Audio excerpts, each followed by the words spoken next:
Concerning Rochel's taking of the Trafim Ashel Yaviha, so there was a discussion with Reb Chaim as to why it's not described in, I guess, in the Rochel Lokha Satrofim at the Simim B'chara Gomel, and Rochel, it doesn't say Rochel stole the Trafim, but took them and put them to Kara Gomel.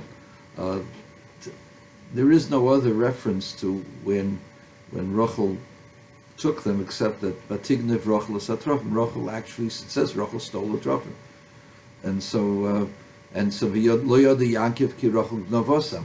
But it must be referring to, the question must be referring to, where it says Vatikach es Satrofim Vatisimim B'charagom. She took them. Why doesn't she Vatignov Osam again? First of all, there is no who says that there's a Ganav Achaganav. And even if you're going to say that there's an act of Geneva after the initial Geneva, that's only if you take it out and destroy it. This is the discussion between, the famous discussion between the Nesivos and the Tzos regarding how can you create a second obligation when the person stole it was worth, let's say, $1, and now it's worth $4, and the person destroys it. Why is it now go according to what the worth is now? Why don't you go according to the worth at the time of the original stealing? And so the discussion is whether it's as a result of mazik or whether it's a result of another theft. That's the machloikas. So is there another act of theft after theft? You've already taken it away. So they say you take away the object and you take away the ability to return it, or the shalom.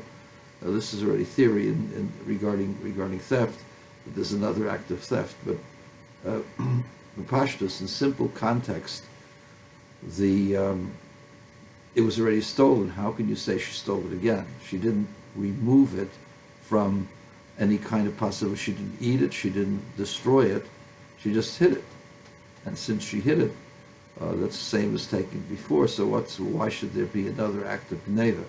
At any rate, the teretz of Reb Chaim is problematic. The reason why it's problematic, his teretz is the reason why it doesn't say Geneva, so it shouldn't say Geneva to begin with. But he says the reason is because the avodah zarah of a goy has to be destroyed, and since it has to be destroyed, it's valueless. It's as if it was already destroyed, it was already burned, and it has no shir, no chshivas. Since it has no shivas, you can't say you stole something, because theft has to have some kind of value. The response to that is that Torah says she stole it, number one. Number two, there is a halacha that if a goy is mevatel the avodah zarah, then it's no longer considered avodah zarah. So the Rochel was a daughter to Lavan, and she was mevatel the avodah zarah. She sat on it, put it into the pillow of the camels, and she sat on it, claiming that she was a isha nida. That's an embarrassment to the if the Trafim are avodah zarah. That's certainly an embarrassment, showing that she has complete contempt for their abilities, and therefore she was mevatel the avodah zarah. And since she was mevatel the avodah zarah, and even though it says that you have to have the bittul of the avodah zarah before it comes to the hands of a Jew, the Ovis and the Imois were not necessarily considered Jews. They didn't have the din of a Yisrael until Matan Torah. They had certain mitzvahs that they had accepted and they'd received from HaKadosh Baruch Hu, but they were not considered non-Bnei Noach. And therefore, since they were still Bnei Noach, Rachel, by her act, was mevatel the avodah zarah. Why do you have to say this avodah zarah and then it has to be destroyed? She was already mevatel it. It became mutav hanor. The answer that I like best is that the Trafim were not icons necessarily. They were symbols of the primacy of the family. There are those who say they were sexual symbols. There are those who want to say that they were shrunken skulls.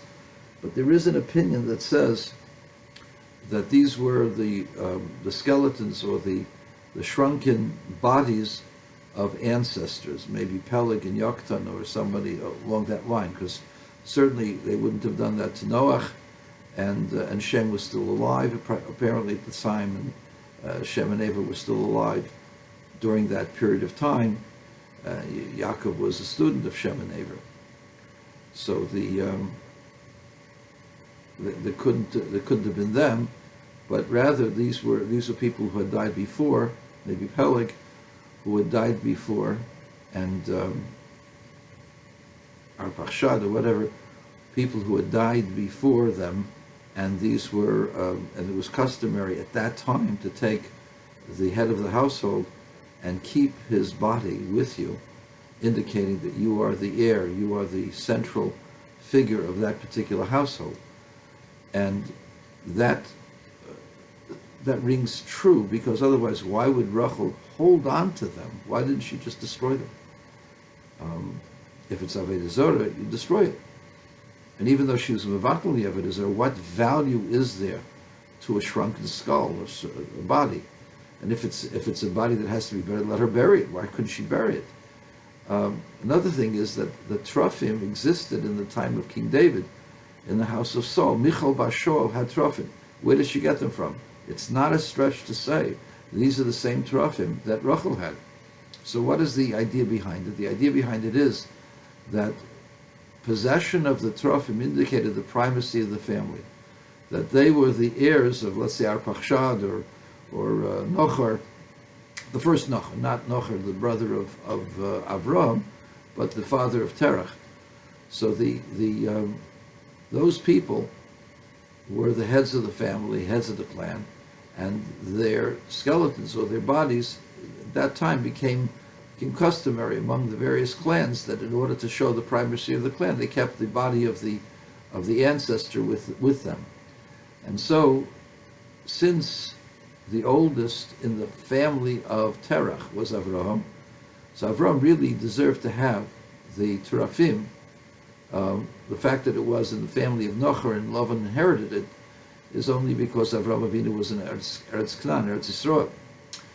But now that Rachel is with Yaakov, and Yaakov is the heir of Avraham and the heir of Yitzchak, so these Trophim really belong to the head of the Abrahamic family, which is Yaakov, and that's why Rachel took them. Now, why did she die? She died because of the klala, the curse of Yaakov. So why did she die right away? If he cursed the person's curse should be immediate. So the answer is no. It says that a klala of a tzaddik, even on Tanai, is Oiseh Rosheh, makes an impression, a mark. And in this case, there was a klala that she would not live, but obviously Yaakov didn't want that to happen, and obviously Rachel had great schusim. So when does this klala, which is a partial klala, because this was without knowledge, and it was only conditional, because if you find it, but he didn't find it. So Reb Chaim wants to indicate that he did really find it, but he didn't know he found it, and that's why it's still conditional. I maintain that anytime you have a klala, even on condition, it has a roshim, such as with Yehuda, Im lo yavienu elecha v'chotosi la'ovi kol hayomim, if I will not bring Benjamin to you, I will have sinned to my father for eternity. So from that curse that he put upon himself, he was relegated outside of Gan Eden. He couldn't enter Gan Eden. His body, his bones were separated from each other.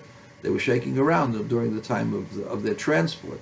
It was only after Moshe Rabbeinu intervened that the bones connected, and in Shemayim they let Yehuda enter, because this had been a curse al T'nai, but it had an immediate effect. But it only had an effect; it wasn't permanent. Why did it have a permanent effect here? Is because it has an effect only when the person comes into danger. Since Rachel came into danger at the time of childbirth, and she gave birth, according to Chazal, she had 3 children, not 1. So this is a triple danger, and therefore at the time of birth you really need to have sechusim to remain alive. In those days they had primitive medical care, And even if you're going to say that, this is in the house of Yaakov and so on, but still it was primitive medical care, and the person is in grave danger. At that time, when you're in grave danger, since there was a klol al tanai, so this factored in with the danger, and this caused her to die prematurely because of the original curse. But it didn't kill her directly; it killed her only in conjunction with coming into a very difficult childbirth.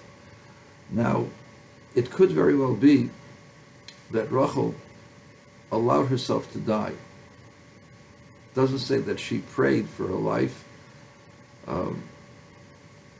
It says it was difficult, but the kash b'lidata, there was difficulty with her birth. Why? Because the tribe of Benjamin later, was subject to many, many attacks. And there's the attack of Pelegish Begiva, which caused almost the entire destruction of the tribe of Benjamin. And Rochel Beruach Kodsha saw this and intervened on behalf of her child. And the idea behind it is that Rochel said, I will be in lieu of my son, or my son's children. And therefore, Rachel Imenu allowed herself to die on behalf of her children, the tribe of Benjamin, so that they could survive. And actually they survived not only then, they survived later during the Churbanos, because a significant portion of what is called the tribe of Yehuda, the Yehudim, is the tribe of Benjamin. They're the only ones that remained with Yehuda. And even though it says that some of the 10 Shvatim also came to the kingdom of Chizkiyahu, but it wasn't all of them, it was only some of them. We have to say that most of the 10 tribes, according to the Chazal, most of the 10 tribes are still somewhere out there in exile. So the Benjaminites, the Binyaminites, survived and stayed with Yehuda. That was also part of the tefillah of Rachel Imenu. And that's perhaps the reason why there's the tradition to be mispalel. There's the reason to be mispalel by the gravesite of Rachel Imenu, because of her intervention on behalf of her children.